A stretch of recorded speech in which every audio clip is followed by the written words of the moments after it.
बुझी हुई जगा कर ज्योति स्वराज फिर पाले। आत्मदर्शन स्वयं का दर्शन।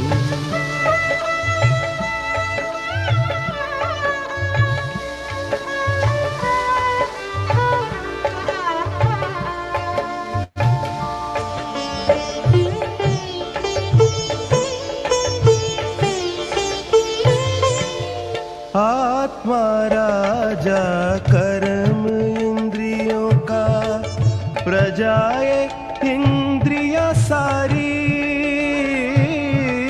राजा अगर स्वराज पे बैठा, सुख संपत्ति हो भारी।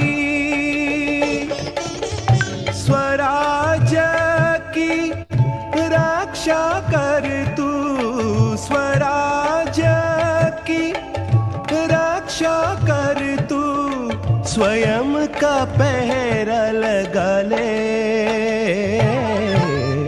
आत्मदर्शन स्वयं का दर्शन।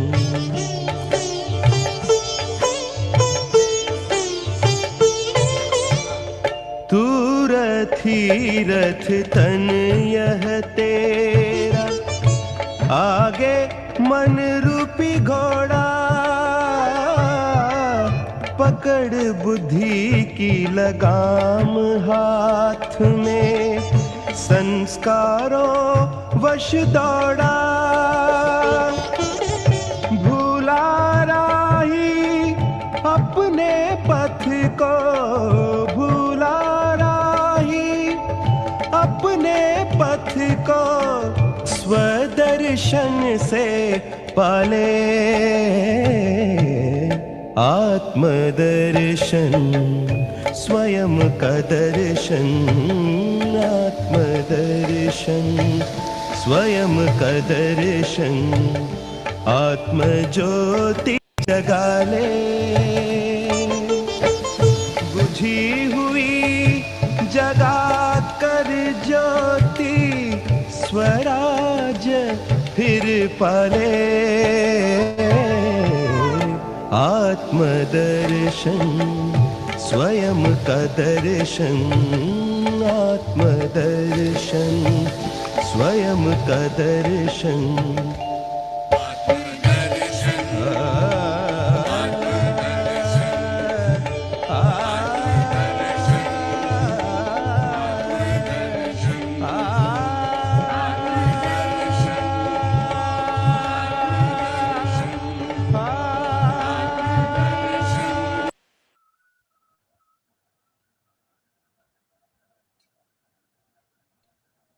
ओम शांती. राजयोग मेडिटेशन कोर्सच्या या पहिल्या दिवसामध्ये मी आपल्या सर्वांचे सहर्ष स्वागत करतो आहे. तर दीदींना विनंती करतो मी की आपण कोर्सच्या सेशनची आज सुरुवात करावी, पण तत्पूर्वी मला दीदींची ओळख सर्वांना करून द्यायची आहे. आपण सर्वजण इस्लामपूर निवासी असाल कदाचित सगळेजण. तुम्हाला माहिती असेलच की सांगली पेठ या रोडवरती ब्रह्माकुमारीज विद्यालयाचे सेंटर आहे.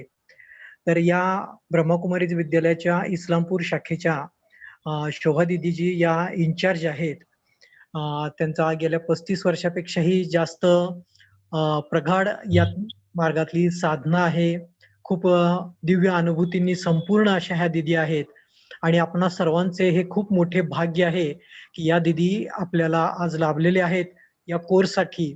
कदाचित आपण इतकी वर्ष ते पाहतो आहोत, सेंटर जाता येता पाहतो आहोत, या दीदींना पण पाहिलं आहे, परंतु आपणाला कुणाला कदाचित माहिती नसेल की या एक दिव्य विभूती आपल्यामध्ये आहेत. तर हे खरंच आपल्या सर्वांच्या खूप भाग्याची गोष्ट आहे की आज जगामध्ये आपण पाहतो आहोत की सर्वत्र विनाशाची चित्र दिसत आहेत. तर ही एक थोडीशी कटू गोष्ट आहे की जग हे विनाशाकडे चाललेलं आहे आणि आनंदाची गोष्ट आहे की अजून थोडा वेळ आहे आणि आपल्याला हे ज्ञान मिळत आहे. आणि यामध्येच म्हणजे ही जी सर्व अवस्था पाहता आपल्याला लक्षात येत असेलच की परमेश्वराचा पण काहीतरी आता इथं पार्ट चाललेला असेल. तो नेमका काय आहे तर जणू दिदींच्या रूपानंच स्वतः परमेश्वर आपल्याला सांगायला आलेला आहे काही सर्व गोष्टी. तर या सर्व गोष्टींमध्ये सर्वात पहिला दिवस आजचा जो आहे की स्वतःची ओळख. तर हा कोर्सचा पहिला दिवस आपण आज स्टार्ट करतो आहोत आणि मी आपणा सर्वांना शुभेच्छा पण देतो, अभिनंदन पण करतो आणि मनामध्ये इतर कुठलेही परंतु न ठेवता फक्त एकच विनंती करेन की तुम्ही जे काही ऐकता आहात ते एक धकसे स्वीकार करून टाका. त्याच्यावरती कसलीही शंका कुशंका घेत बसू नका की हे खरं आहे का, खोटं आहे का, असं असू शकतं का, तसं असू शकतं का. ती वेळ आता खूप निघून गेलेली आहे. आता कुठल्या ना कुठल्या मार्गानं आज ऑनलाईन का होईना तुमच्यापर्यंत घरापर्यंत हे ज्ञान येत आहे. तेव्हा ही परमेश्वर स्वतः तुमच्या दारात उभा राहिलेला आहे. ज्ञानाची गंगा दारात आलेली आहे. तेव्हा एकाग्रतेनं आणि गंभीरतेनं खूप तन्मयतेनं तुम्ही या ज्ञानाचा रस घ्या, अवलंबन करा, स्वतःच्या जीवनामध्ये उतरवा ही सर्वांना कळकळीची, नम्र आणि आग्रहाची विनंती आहे. तर दीदींच्याकडे मी माईक देतो आहे. दीदी तुम्ही क्लासला सुरुवात करू शकता. ओम शांती. ओम शांती. शुभ संध्याकाळ आपल्या सर्वांना. आणि त्याचबरोबर या प्रजापिता ब्रह्माकुमारी ईश्वरीय विश्वविद्यालयाच्या द्वारा जो काही हा सत्य ज्ञानाचा झरा गेल्या 85 वर्षांपासून अव्याहतपणे वाहत आहे संपूर्ण विश्वभर, आज ती गंगा आपल्या दारामध्ये आलेली आहे. त्याच्याही पेक्षा असं म्हणता येईल की ती आपल्या मनाच्या दरवाजात आलेली आहे. त्याला आत घेणं, त्याचा यूज करणं, की बाहेरच्या बाहेर केवळ चूळ भरणं आणि तिला पुढे जाऊ देणं, किंवा हातपाय धुणं, फ्रेश होणं आणि त्याच्याशी आपला संपर्क संपला असं समजणं, की त्याला जीवनामध्ये एक अमूल्य ठेवा म्हणून वापरणं, या सर्व गोष्टी आपल्या सर्वांवरती आधारित असणार आहेत. पण तरीही मी आज शुभ कामना करते की हा ईश्वरीय ज्ञानाचा जो प्रसाद आहे, जो प्रकाश आहे, जे अमृत आहे, जी संजीवनी बूटी आहे, त्या सर्व ज्ञानाच्या गोष्टींना आपण आपल्या जीवनामध्ये इतकं मूल्यवान स्वरूप देणं किंवा त्याला जीवनाचं एक अभिन्न अंग बनवणं, त्या ज्ञानाला आपल्या जीवनात कमावलं जाणारं एक धन या रूपामध्ये स्वीकार करणं आणि त्याचा व्यवहारामध्ये मी तर म्हणेल भांडवल म्हणून वापरणं, ही एक काळाची आज गरज बनलेली आहे. कारण मनुष्य धन रूपी भांडवल जेव्हा वापरतो, त्याच्या आधारे एखादा व्यापार सुरू करतो, भले छोट्या प्रमाणामध्ये असेल, परंतु ते भांडवल वापरून जो व्यापार चालू करतो त्याच्यातून थोडा थोडासा जो त्याचा फायदा होत जातो, तर तो फायदा वाढत वाढत वाढत तो मोठा एक धनवान सुद्धा होऊ शकतो. आणि आपल्याला हेही ऐकून माहिती असेल, असं म्हटलं जातं की ज्ञान हे धन आहे. ज्ञानाच्या आधारेच मनुष्य धन कमावू शकतो. म्हणून म्हटलंय knowledge is source of income. कमाई करण्याचा आधार हे ज्ञान आहे. आणि आपण सर्वच जण वेगवेगळ्या क्षेत्रातलं ज्ञान घेऊन, एखादी डिग्री प्राप्त करून त्याच्या आधारे धन कमावत आहातही. पण ते धन कितीही मिळत राहिलं तरी ते आपल्याला अपुरं वाटतंय. ते अविनाशी नाहीये, तात्पुरतं आहे. म्हणतात लक्ष्मी ही धावती पळती असती, ती थांबत नाही. परंतु ते हे स्थूल धन झालं. आणि जे ज्ञानाचं धन आहे हे आपल्याला आत्ता तर उपयोगी पडणारच, परंतु या ज्ञानरूपी धनाचा परिणाम हा आहे की आपण पुढच्या 21 जन्मापर्यंतची कमाई करू शकतो. असं हे सत्य आणि श्रेष्ठ ईश्वरीय ज्ञान आहे, जे आपण आज या कोर्सच्या माध्यमातून ग्रहण करणार आहोत. या कोर्सची सुरुवात आपण करत आहोत आपल्या स्वतःची यथार्थ ओळख. अर्थात दिवसभरामध्ये सकाळी उठण्यापासून ते रात्री झोपेपर्यंत कितीतरी वेळेला आपल्या मुखातून मी आणि माझं हे दोन शब्द बाहेर पडत असतात. पण मी नक्की कोण आहे आणि माझं नेमकं काय आहे, या आपली समज जी आहे ती वेगळी आहे आणि सत्यता जी आहे ती त्याच्याहून वेगळी आहे. आपण जे समजतो ते म्हणजे मी XYZ जो कोणी आहे तो मी आहे आणि घर, परिवार, मालमत्ता, शेतीवाडी, गाडी माडी हे सगळं माझं आहे. पण ही आपली समज आहे. पण वास्तविकता नेमकी काय आहे, मी नक्की कोण आहे, माझं काय आहे, हे समजून घेणं फार गरजेचं आहे.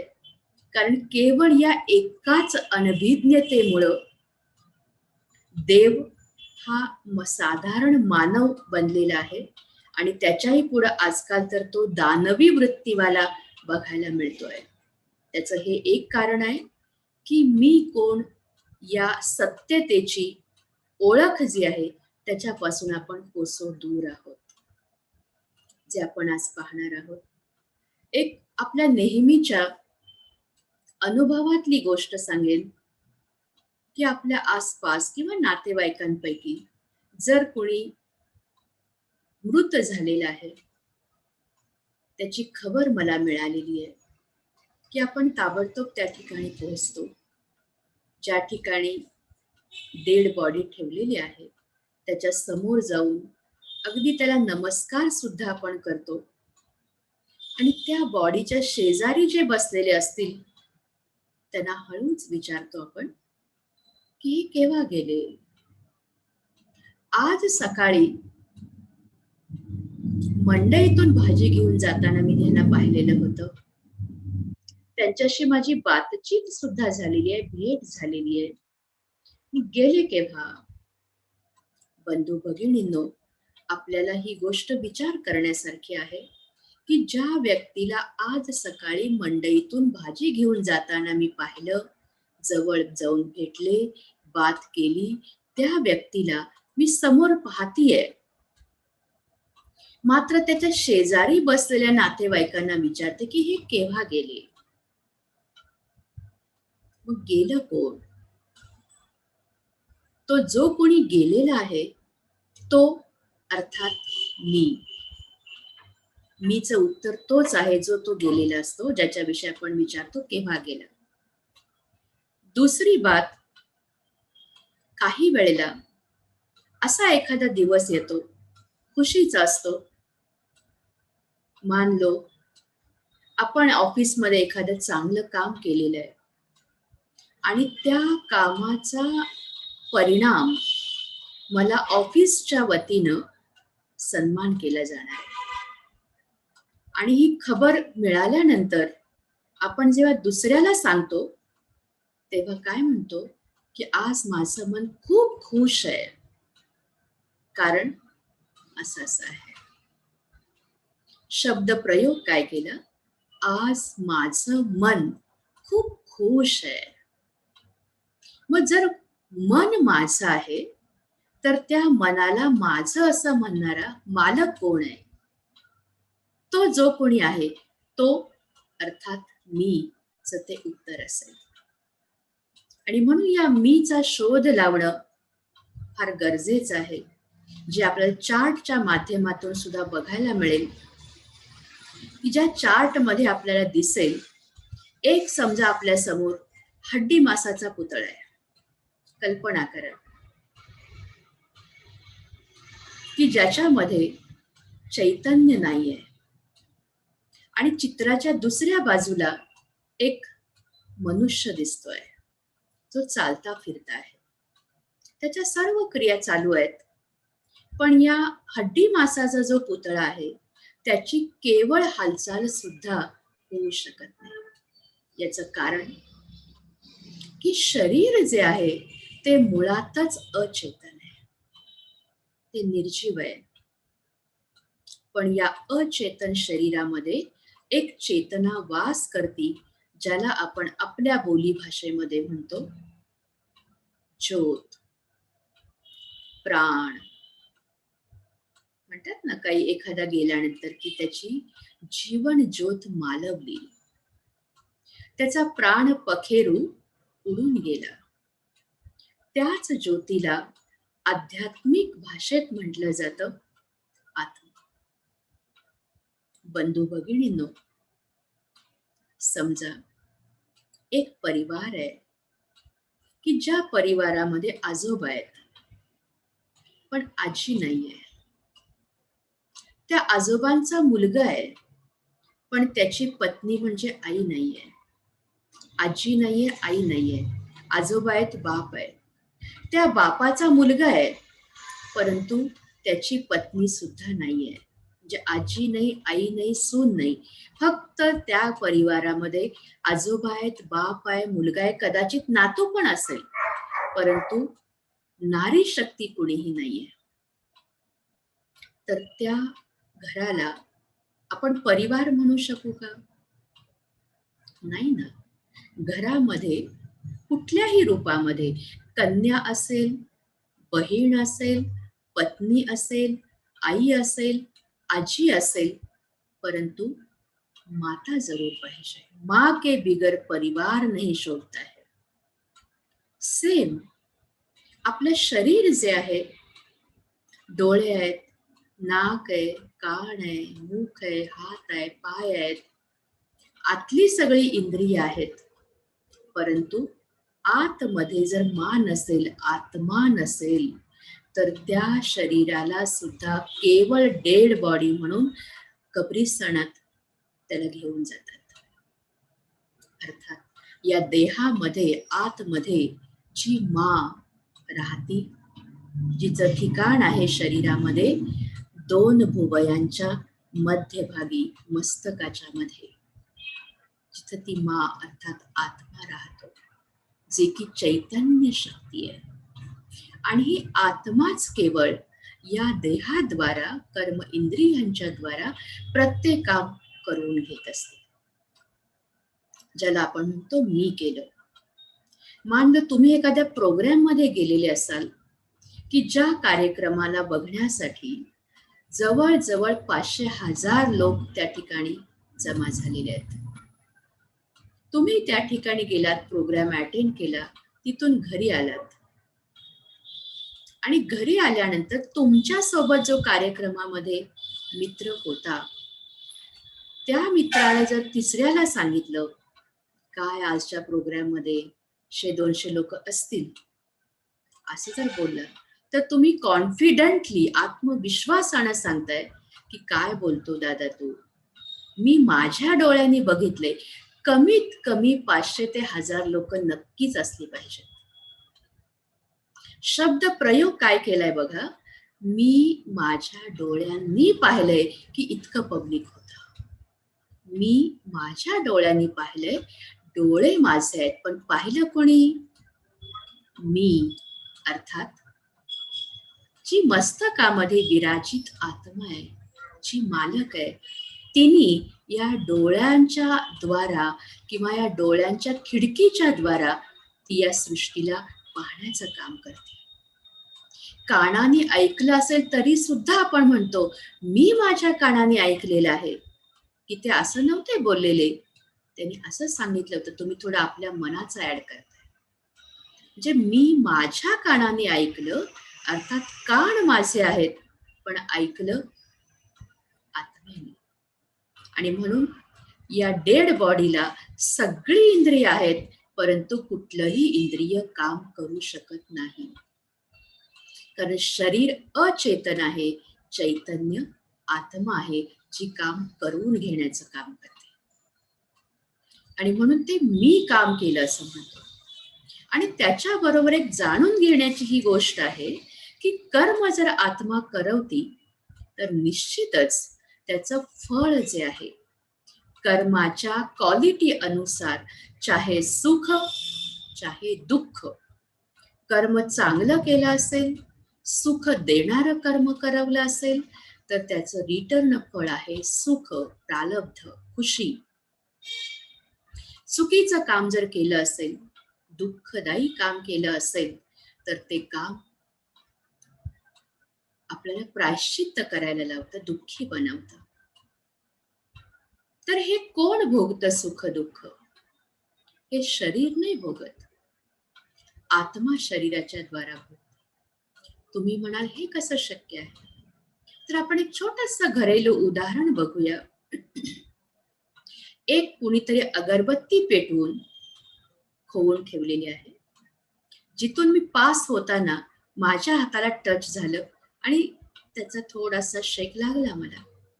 आपण पटकन आपला हात बाजूला घेतो है ना. परंतु बंधू भगिनी, प्रेताला आपण चितेवर ठेवून पेटवून देतो. त्याला भाजतं, इथून उचला असं ते म्हणतं नाही ना. काय सिद्ध होतं याच्यातून? छोटीशी अगरबत्ती जर मला टच झाली तर आपण हात पटकन बाजूला घेतला, त्याचं सेन्सेशन मला जाणवलं, पण प्रेताला धडधडत्या धगधगत्या ज्वालेवर ठेवलं तरी फरक पडत नाही. अर्थात गरमी थंडी, सुख दुःख, गोड कडू, ह्या सर्व प्रकारचा अनुभव, त्याची फिलिंग आत्मा शरीराच्या द्वारा करत असती, शरीर स्वतः नाही करत. आणि म्हणून कर्म करवण्याचं कामही आत्मा शरीराच्या द्वारा करते आणि त्याचं फळ सुद्धा आत्माच भोगते. आणि म्हणून आपण सगळेजण इच्छितो की आमच्या जीवनात सुख पाहिजे, आनंद पाहिजे, खुशी पाहिजे. जर हे हवंय तर साहजिकच मला माझ्या कर्मांच्यावर हे अटेन्शन द्यावं लागेल की ते कर्म सत्कर्म असलं पाहिजे. आणि आज ते आमच्याजवळ नाहीये. वेगवेगळ्या कारणामुळे आम्ही दुःख भोगत आहोत. काही वेळेला असंही काही काहींच्या मुखातून आवाज येतो, बोलून दाखवतात की बहनजी, या जन्मामध्ये आम्ही कधीही कुणाला काही त्रास दिलेला नाहीये, उलट मदत करण्याचं काम केलेलं आहे, सहयोग देण्याचं काम केलेलं आहे, कधी कुणाचं दिल दुखवलेलं नाहीये, दुसऱ्यांच्या दिलाचा विचार केलेला आहे. पण तरीही आमच्या जीवनामध्ये खूप खडतर समस्या येत आहेत. याचं कारण पूर्व कर्म, ज्याचं ओझं आमच्या डोक्यावरती आहे, जे आम्हाला उतरवण्याची वेळ आता चालू आहे. सत्कर्मांचा पलडा भारी करून पूर्वीच्या कर्मांचं जे बोझ आहे, ओझं आहे, ते आम्हाला कमी करता येतं, जे करायचंय. दुसरी गोष्ट, याच कारणामुळं या आत्म्यांना विविध टायटल्स दिले जातात, विशेषण मिळत असतात. कुणी एखादा दानशूर व्यक्ती असेल, त्याला म्हटलं जातं हा काय पुण्यात्मा आहे ना. गांधीजींसारखा थोर कार्यकर्ता होऊन गेला, ज्यांना महात्मा या उपाधीनं सन्मानित केलं. एखादा गुरु नानक, येशू ख्रिस्त, गौतम बुद्धांसारखे की ज्यांनी धर्म संस्थापनेचं कार्य केलं, ज्यांना धर्मात्मा म्हटलं गेलं.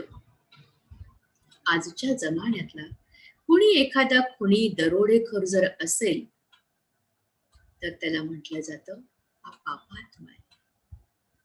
ज्यानं दान केलेलं आहे त्यानं हातानं उचलूनच दिलेलं आहे, आणि ज्यानं खून केलेलं आहे त्यानं सुद्धा तो हातानेच केलाय. चाहे बॉम्ब सुद्धा वापरला असेल, पण तो हातानेच तर फेकला जातो किंवा ठेवला जातो. म्हणजे कर्म हातांच्याच द्वारा केलेलं आहे. पण म्हणून आपण असं नाही म्हटलं की पुण्य हात आणि पाप हात, किंवा पुण्य शरीर आणि पाप शरीर, असं नाही म्हटलं. परंतु पुण्यात्मा, पापात्मा, धर्मात्मा, देवात्मा आत्म्याला ही विशेषणं मिळतात, कारण जबाबदार ती स्वतः आत्मशक्ती, आत्मज्योत आहे. आणि या आत्मज्योतीलाच आपल्याला हे समजून घ्यायचंय की आयुष्यभरात आपण जे मी असं म्हटलेलं आहे, तर तो मी अर्थात हा आत्मा, की जो अति सूक्ष्माति सूक्ष्म ज्योतिर्मय बिंदू स्वरूप आहे, एक पॉइंट ऑफ लाईट आहे, जो अजर, अमर, अविनाशी आहे. आत्मा कधीही मृत होत नाही. शरीर परिवर्तनशील आहे, शरीर नाशवान आहे, त्याचा विनाश होतो, त्याचा मृत्यू होतो. आत्मा कधी मृत होत नाही. आणि असा हा जो आत्मा आहे, त्याच्यामध्ये 3 स्पेशल पार्ट आहेत, ज्याच्या द्वारा ती या कर्म इंद्रियांच्याकडनं कर्म करवण्याचं काम करते. त्या 3 शक्ती आहेत: मन, बुद्धी आणि संस्कार.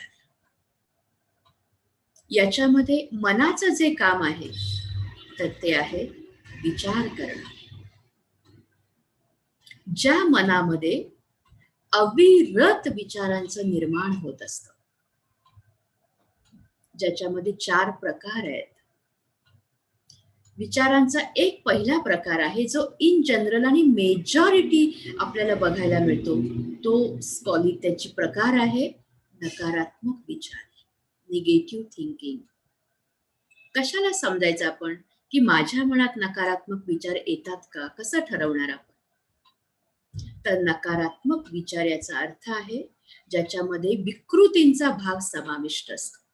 चाहे क्रोधवाली बात असेल, ईर्ष्यावाली बात असेल, किंवा अभिमानवाली बात असेल, बदला घेण्याची भावना असेल, अशा प्रकारचे जे विचार असतात ते सगळे नकारात्मक विचारांमध्ये मोडतात. आणि हे विचार आपल्या मनाची ताकद कमी करतात, मनाच्या बॅटरीला लो करण्याचं काम करतात. विचारांचा दुसरा प्रकार आहे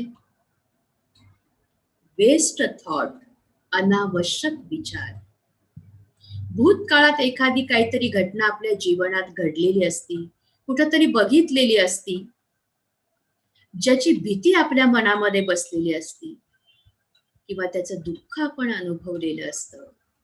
परत असा कधी प्रसंग येऊ नये अशी फिलिंग आपण अनुभवलेली असती.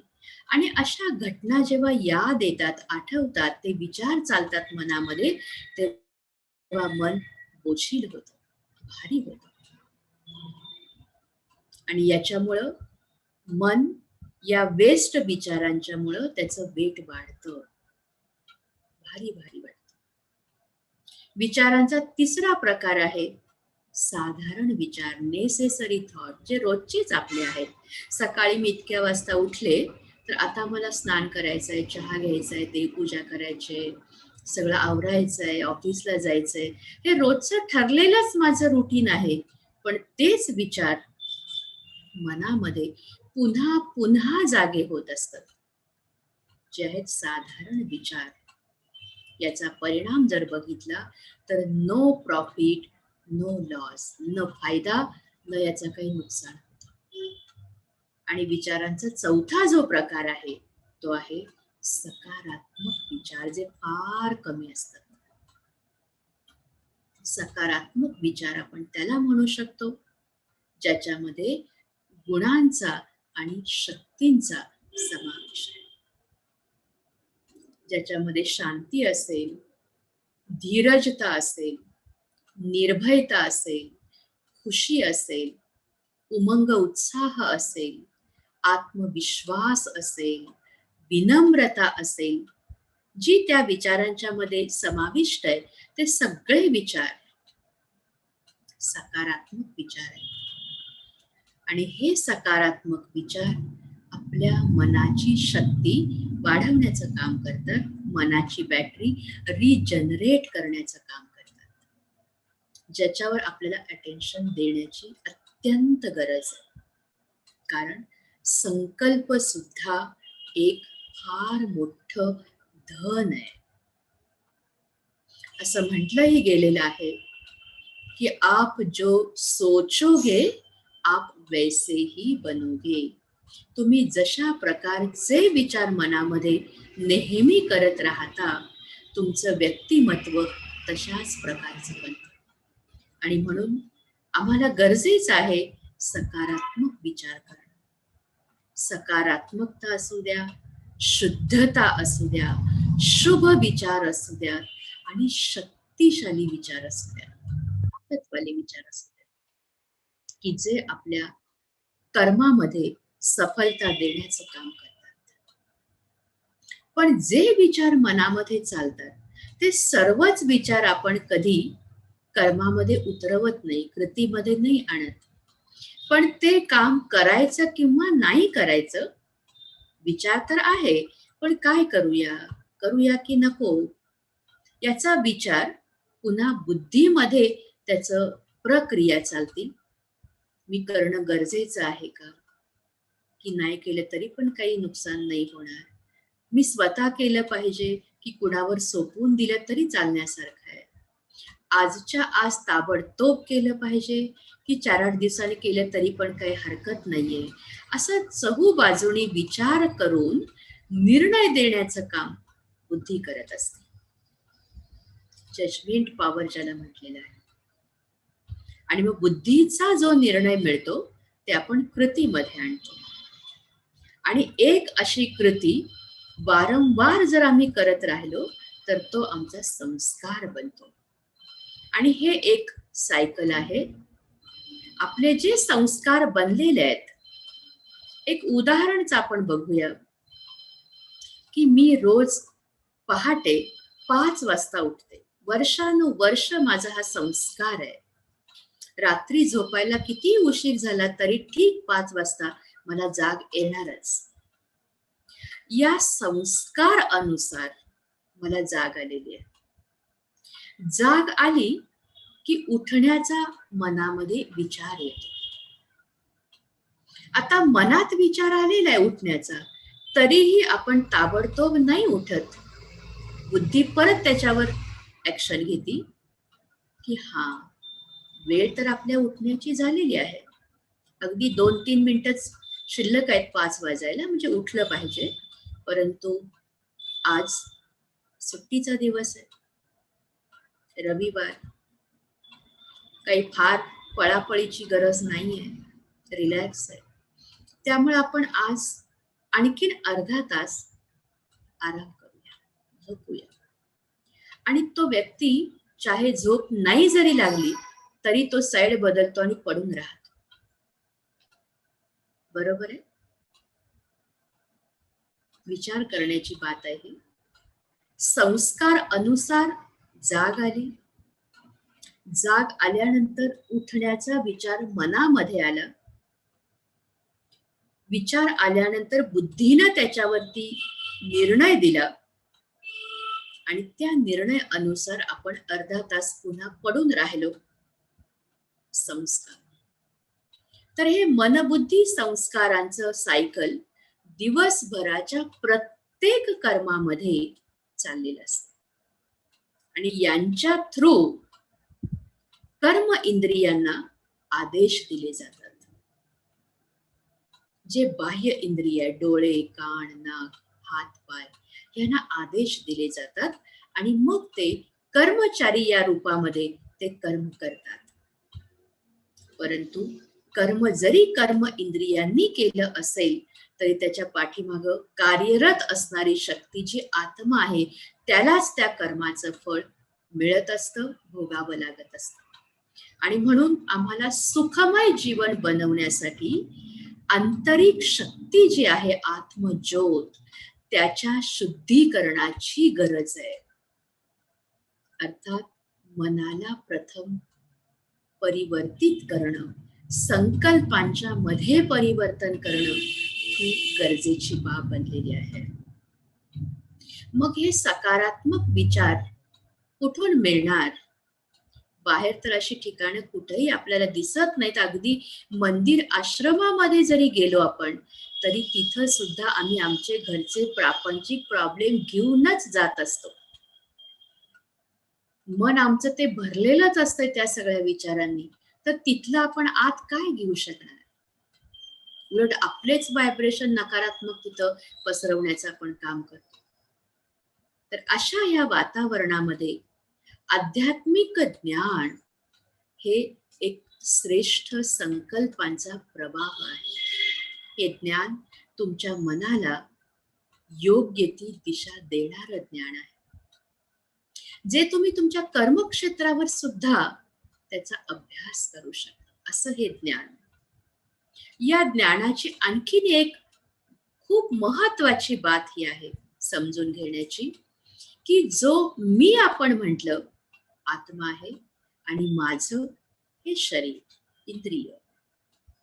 तर जो मी आत्मा या देहापासून न्यारा आहे, अलिप्त आहे, डिटॅच आहे, तो आत्मा मुळातच सप्त गुणांनी संपन्न आहे, ज्याच्यामध्ये एक आहे शांती, स्वीट सायलेन्स. दुसरा आहे अति इंद्रिय सुख. तिसरा आहे निस्वार्थ आत्मिक शुद्ध प्रेम. त्याच्यानंतर आहे सत्य ज्ञान, आत्मिक शक्ती, पवित्रता. तर असे हे आत्म्याचे जे 7 गुण आहेत, तर हे ज्ञान, गुण, शांती, शक्ती, पवित्रता हा आमचा निजी खजाना आहे. ही आमची संपत्ती आहे, जी प्रॉपर्टी आहे. हा आमचा ओरिजिनल धर्म आहे. आपण म्हणतो नाही का, आपल्या पूर्वजांनी पण हे सांगितलंय, खरा तो एकची धर्म, जगाला प्रेम अर्पावे. प्रेम हा धर्म आहे आणि नफरत हा अधर्म आहे. शांत राहणं आणि दुसऱ्याला रिलॅक्स ठेवणं हा धर्म आहे. आणि आपल्या व्यवहारातून दुसऱ्याला डिस्टर्ब करणं हा अधर्म आहे. दुसऱ्याला सुख देणं धर्म आहे, परंतु त्याला परेशान करणं, दुसऱ्याला सहयोग देणं हा धर्म आहे, पण दुसऱ्याच्या कामात अडथळा निर्माण करणं हा अधर्म आहे. स्वधर्म सुखाय परधर्म दुःखाय असं म्हटलंय. जो धर्माप्रमाणे चालतो त्याला सुख आहे. आणि हे धर्म आहेत आपले शांती, प्रेम, आनंदाचे डोही, आनंद तरंग, स्वतः आनंदी वृत्ती ठेवून इतरांना सुद्धा त्या आनंदात सामील करून घेणं धर्म आहे.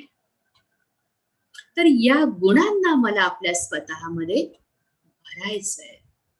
आणि भरायचंय म्हणण्यापेक्षा ते मुळात आहेच आपल्यामध्ये, ते कुठे बाहेर आहे अशातला भाग नाहीये.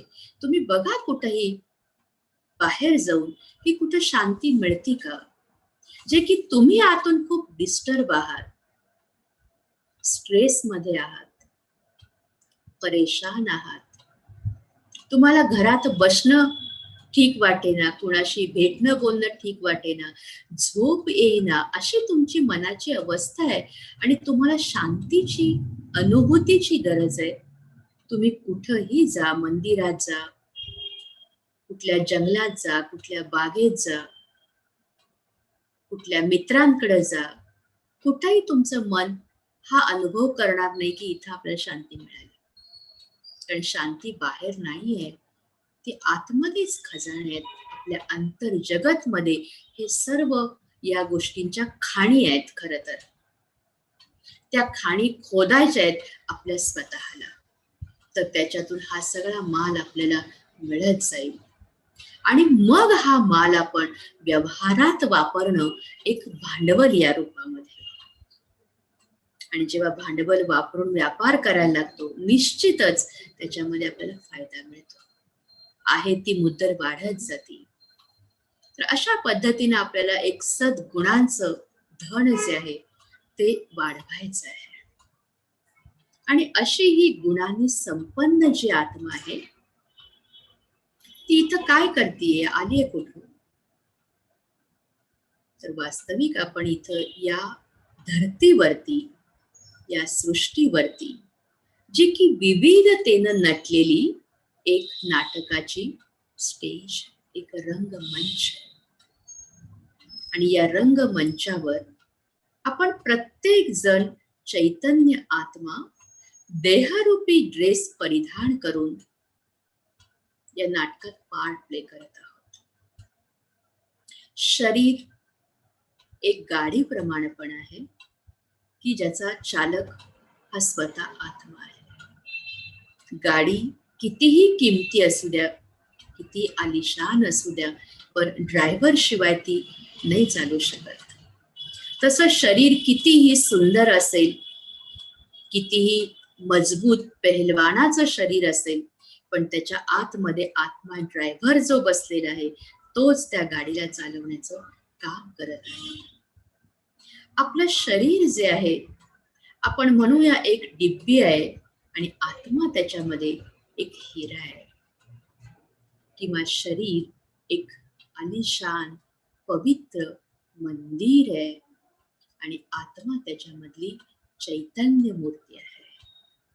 तर असे आपण चेतन आत्मा या स्टेजवरती देहाचं वस्त्र परिधान करून पार्ट प्ले करत आहोत.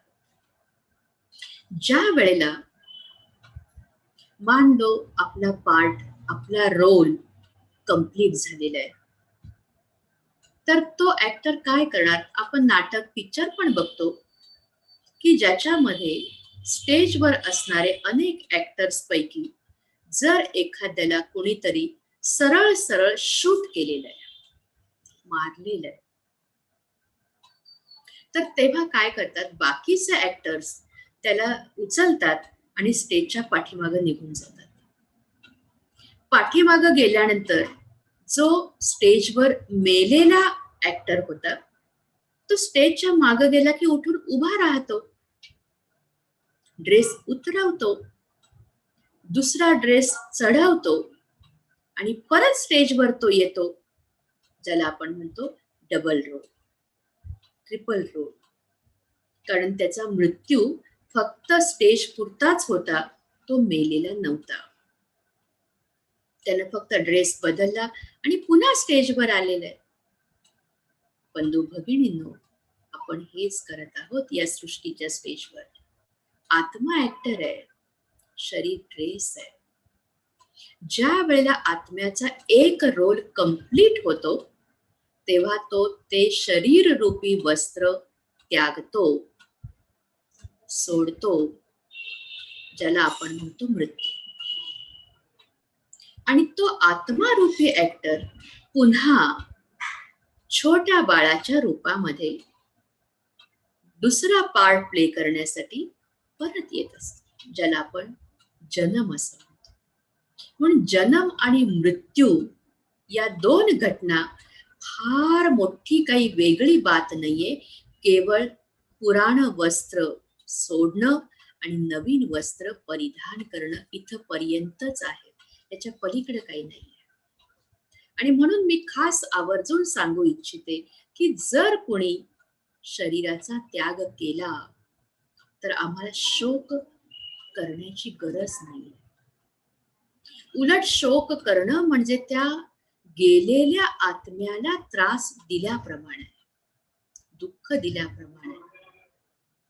आणि मी शोक न करता शुभ भावनांचं दान द्यायचंय की जो आत्मा या घर परिवाराचा आणि शरीराचा त्याग करून पुढच्या प्रवासासाठी निघालेला आहे, त्याचा प्रवासही निर्विघ्न होऊ दे आणि त्याला सुंदर शरीर, सुंदर सुखी परिवार, सुसंस्कृत परिवार मिळू दे आणि त्याच्या हातून खूप छान श्रेष्ठ सत्कर्म होत राहू दे. ही सद्भावना, ही शुभ कामना आपण त्याला देऊ शकतो, द्यायची आहे. आणि गरज त्याचीच असते त्या गेलेल्या आत्म्यासाठी.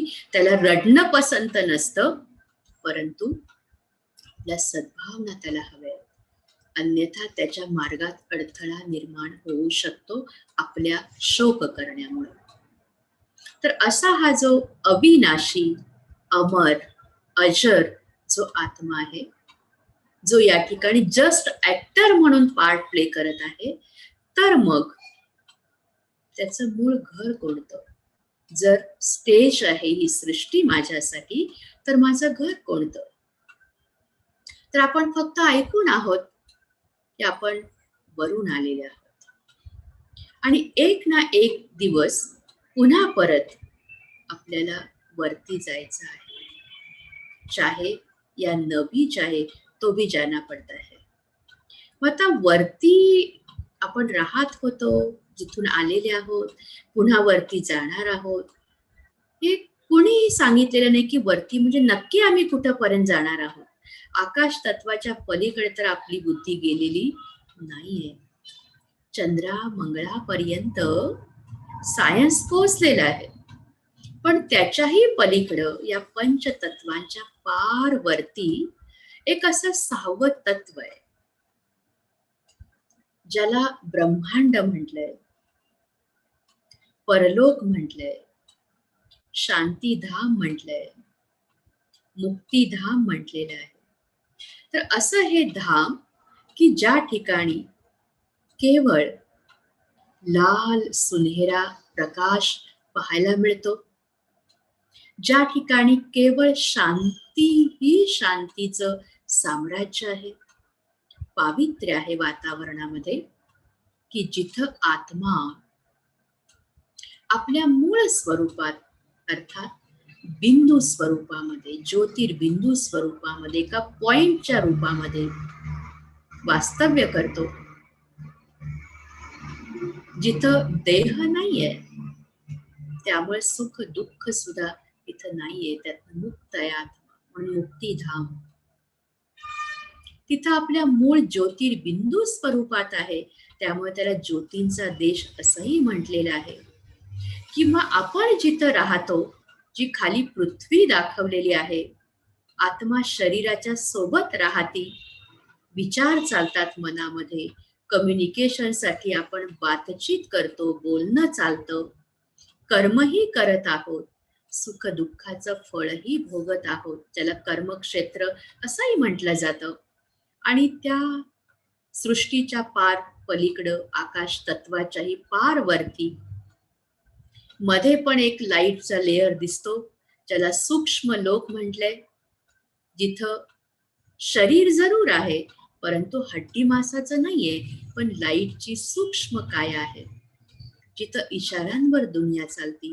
आणि वरच्या बाजूला कंप्लीट लाल सुनहेरा प्रकाश आणि छोटे छोटे छोटे छोटे स्पॉट जे दिसत आहेत पिवळ्या कलर मध्ये, ते आहे आम्हा समस्त मानव आत्म्यांचं मूळ घर, जे या साकार सृष्टीपासून, या पृथ्वीपासून खूप दूर परे ते परे, की जिथं सूर्य आणि चंद्राचा प्रकाश सुद्धा पोहोचू शकत नाही, असं ते परलोक, ब्रह्मलोक, ब्रह्मांडचे आपण सर्वजण मूळ निवासी आहोत, ज्याला मूल वतन असंही म्हटलं जातं. आणि तिथून आम्ही खाली आलो या पृथ्वी तलावर, या वसुंधरेमध्ये, या स्टेजवर आलो. आणि सर्वात प्रथम आपल्याला गिफ्ट मिळाली ते म्हणजे या पंचतत्वांनी बनलेलं शरीर. आणि जिथं शरीर आणि आत्मा यांचा संयोग झाला, तेव्हा आपण मानव या रूपात या ठिकाणी सगळे पार्ट प्ले करायला लागलो. असे अनेक पार्ट प्ले करत करत करत आपण आज अशा टाइम मधून निघाले आहोत की हे नाटक आता समाप्तीकडे निघालंय. तुम्हालाही जाणवत असेल, सगळीकडे आजकाल भीतीचं वातावरण आहे, चिंतेचं वातावरण आहे, दुःखाचं वातावरण आहे, अशांतीचं वातावरण आहे. आणि मनुष्य हा अतिशय आपल्या जीवनामध्ये असंतुष्ट, अस्वस्थ आहे. हे सगळं चित्रच दाखवायला लागले, हे सीन, हे नजारे या नाटकाचे सांगत आहेत. या नाटकाची समाप्ती जवळ आलेली आहे. साहजिकच ऍक्टर्ससाठी ही सूचना आहे की आपण नाटक संपल्यानंतर पुन्हा घरी जाणार आहोत. आणि घरी जात असताना जाण्यापूर्वी सगळा मांडलेला पसारा आपण एकत्र करत असतो, समेटून घेत असतो. अगदी शाळेतली छोटी मुलं सुद्धा, अगदी बालवाडीची सुद्धा असतील, तर शाळा जर 1 वाजता सुटत असेल तर ते शेवटच्या पिरियडचा टोल जेव्हा वाजतो तेव्हाच ते सगळं आपले दप्तर भरून तयार ठेवतात, ताकी शेवटची बेल वाजली की पळायला बरं. बरोबर ना? या स्टेजवरचे आम्ही ऍक्टर्स आहोत, परंतु आमची मन आणि बुद्धी या प्रपंचामध्ये इतकी गुंतवलेली आहे, इतके अडकलेले आहोत आपण. म्हणतात ना, ते कोष्टी किडा जाळं स्वतः बनवतो आणि स्वतःच त्याच्यामध्ये अटकतो. सेम आपली अशीच अवस्था आहे. जी आत्मा आहे, जी मुळात या देहापासून सुद्धा न्यारी आहे, पण या देहाच्या संघामध्ये राहून, देहधारींच्या संघटनमध्ये राहून इतकं स्वतःला बिझी करून घेतलेलं आहे की आम्हाला 1 मिनिट आत्मचिंतन करणं सुद्धा आजकाल मुश्किल झालेलं आहे. बरोबर आहे? कारण मन बुद्धी आमची सगळीकडे गुंतलेली आहे, अडकलेली आहे, अटॅचमेंट निर्माण झालेली आहे.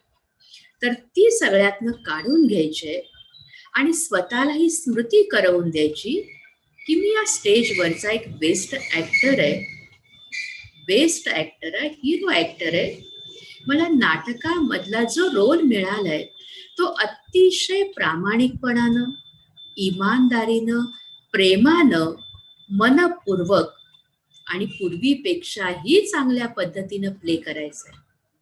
परंतु पुढची बात ऐका बंधू भगिनींनो, जे करणार, जो पार्ट वठवणार तो न अटकता. नाटक याचा अर्थच हा आहे की हे मानवा तू सगळं कर, परंतु न अटकता कर. त्याला नाटक म्हटलेलं. आणि असा जो करतो तोच लोकप्रिय पण बनू शकतो. जो करतो थोडंसंच आणि मी केलं, मी केलं, मी केलं असं जर म्हणत असेल,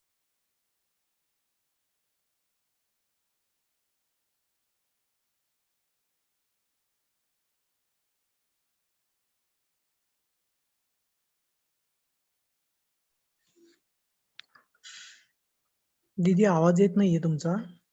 एकदा म्यूट करून परत अनम्यूट करा.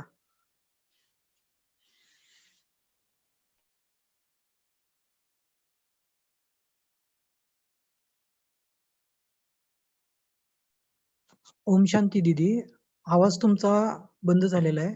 माईक म्यूट करून परत एकदा अनम्यूट करा.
तर बंधू भगिनींनो, आपण सुद्धा सर्वांनी या सत्य गोष्टीला समजून घेऊया की या नाटकाच्या या अंतिम चरणमध्ये आपल्या सर्वांना सुंदर पार्ट प्ले करण्यासाठी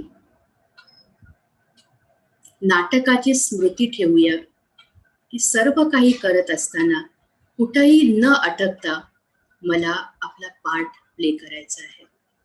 आणि हेच करण्यासाठी, हे श्रेष्ठ विचार मनामध्ये चालण्यासाठी आपण एक 3 मिनिटं आत्मचिंतन करूया. मी आपल्याला विचार देत जाईल, आपण मनातल्या मनामध्ये ते विचार करून तशा पद्धतीनं स्वतःला बघण्याचा प्रयत्न करायचा आहे. सगळे थोडे अलर्ट होऊन बसा.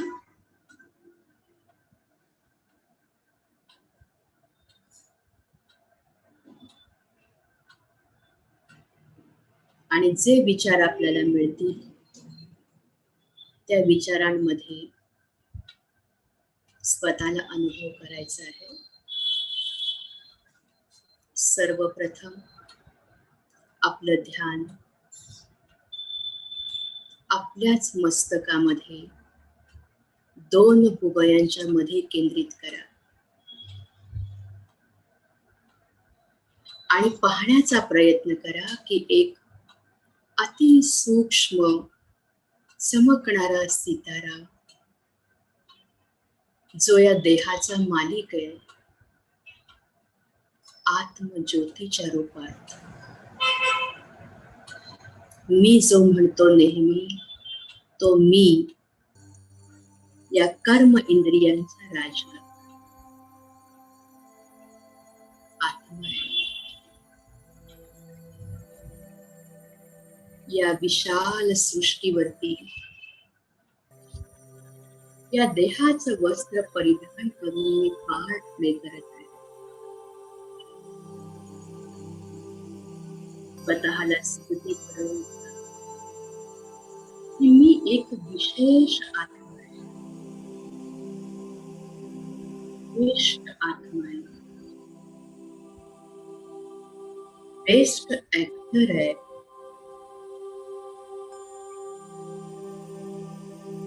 सतत सकारात्मकतेच्या दिशेनं वाटचाल करणं असा माझा रोल आहे. कारण सर्व गुणांनी संपन्न शांती हा माझा निजी धर्म आहे.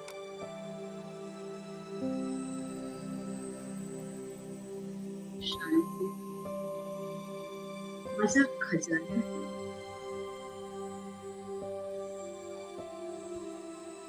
क्रोध रूपी दुश्मनवरती विजय मिळवण्यासाठी शांती एक धारदार शस्त्र आहे.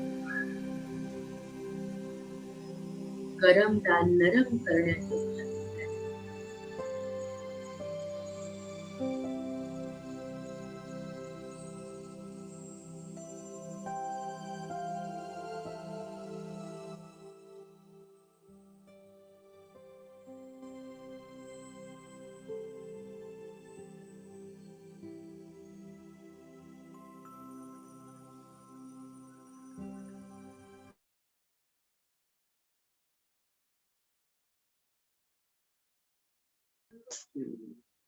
काय तिथं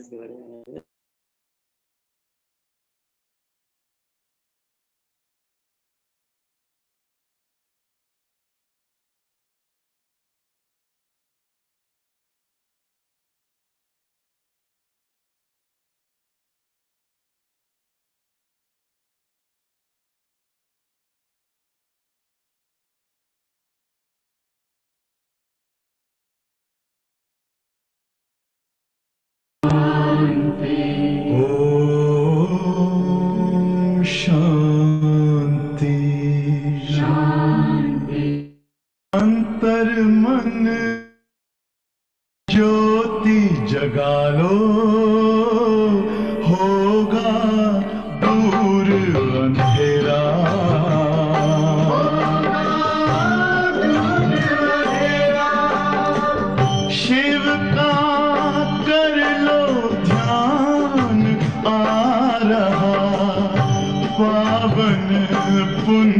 सवेरा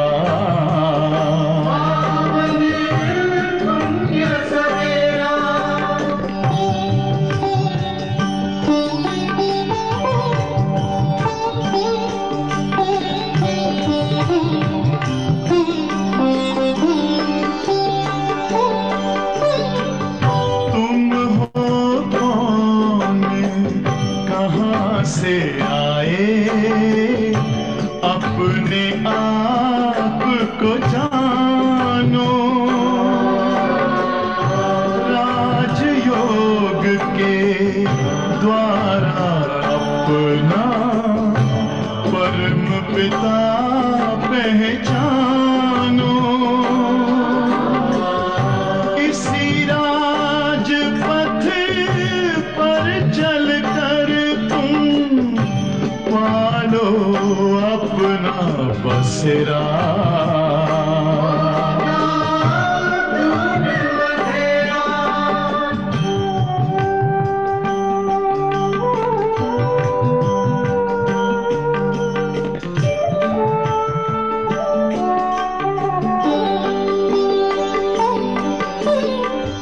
तुम हो आत्मा तन से न्यारे, परमात्मा को प्यारे, दिव्य गुणों को धारण करके योगी बनो दुलारे, ज्योति बिंदु ही तोड़ेगा ये माया मोह का घेरा।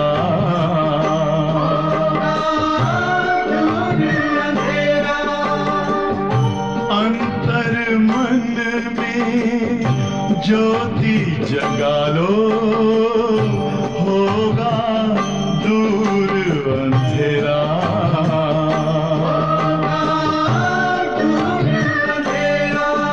ओम शांति, ओम शांति, ओम शांति।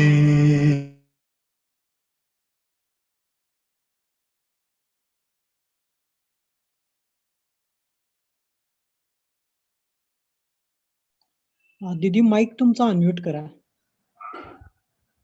ओम शांती. आजचा सेशन या ठिकाणी आपण पूर्ण करतोय, पण आपण सर्वांनी जरूर होमवर्क करायचं आहे की आज आत्तापासून उद्या संध्याकाळी 7 वाजेपर्यंत कमीत कमी 21 वेळेला स्वतःलाही स्मृती करवून द्यायचे, आठवण करवून द्यायचे की मी या देहाची मालिक आत्मा आहे, एक दिव्य ज्योत आहे, पवित्र स्वरूप, शुद्ध स्वरूप आहे.